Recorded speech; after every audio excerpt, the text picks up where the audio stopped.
Boris Johnson and Philip Hammond left yesterday's marathon special cabinet meeting side by side in a carefully choreographed display of unity. Smiling for the battery of cameras outside number 10, the Foreign Secretary and the Chancellor even exchanged a few words, giving every appearance of being good friends, or at least amiable colleagues. They're not. They continue to loathe each other.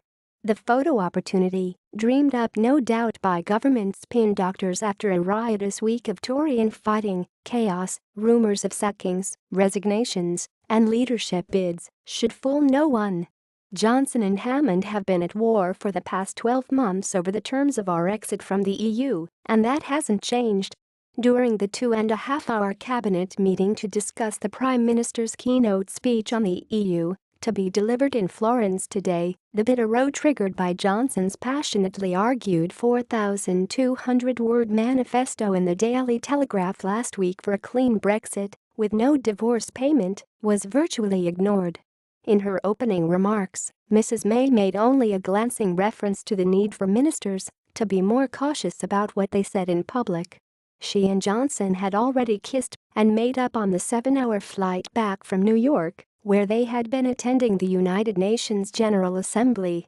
The Foreign Secretary has now accepted a 2-year transition deal costing £20 billion if it leads to a complete break with the EU. Read more. http://www.dailymail.co.uk/news/article-4908442/andrew-pierce-feudz-brexit-feuds-brexit-feuds-brexit-feud.html number IXZZ4TOZVLUZ1. Follow us at Mail-in-Line on Twitter, Daily Mail on Facebook. David Davis, the Brexit Secretary who, like Mrs. May and the rest of the cabinet, learned of Johnson's article just minutes before publication, spoke after the PM.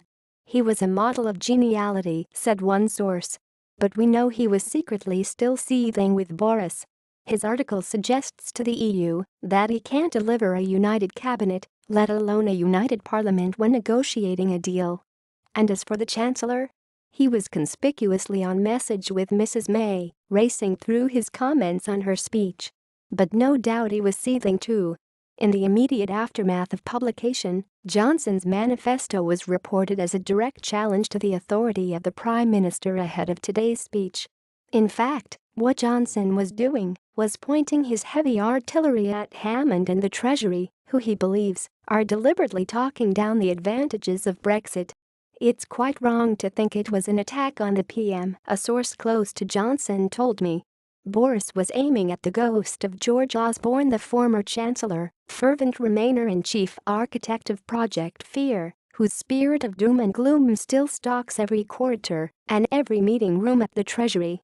Read more. http://www.dailymail.co.uk/news/article-4908442/andrew-pierce-feudz-brexit-feuds-brexit-feuds-brexit-feuds html number IXZZ4TOZG. Follow us at Mail-in Line on Facebook. Conor Burns, the Tory MP who is Johnson's parliamentary private secretary, said it was long overdue for a minister to make the positive case for Brexit, and Boris was the man to make it.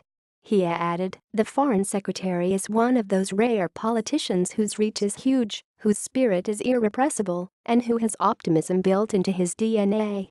It is no understatement to say that, if pessimism were a disease, Boris Johnson would be immune. Like so many of us who campaigned for Britain to leave the EU last year, he doesn't just respect the referendum result, he welcomes and embraces it. Those were carefully chosen words and a less than subtle criticism of Hammond, a Remainer who prefers a business-friendly softer Brexit, with Britain staying close to the single market.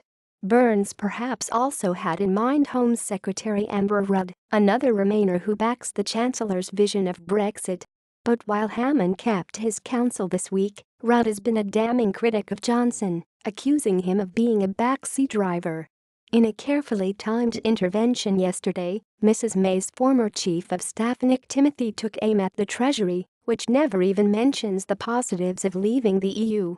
Downing Street was alerted in advance of what Timothy was going to say. Feelings are still running high. A second Treasury source remained scathing of Johnson. He's self-indulgent and divisive, and this was all about him trying to prove he still matters. He's made a fool of himself. May hasn't watered down her plans following Johnson's intervention, and she should have sacked him. This sorry episode of cabinet infighting had, in truth, been weeks in the making. The seeds were sown last month when Johnson was the subject of a blistering attack by a columnist in the Remain supporting Times newspaper.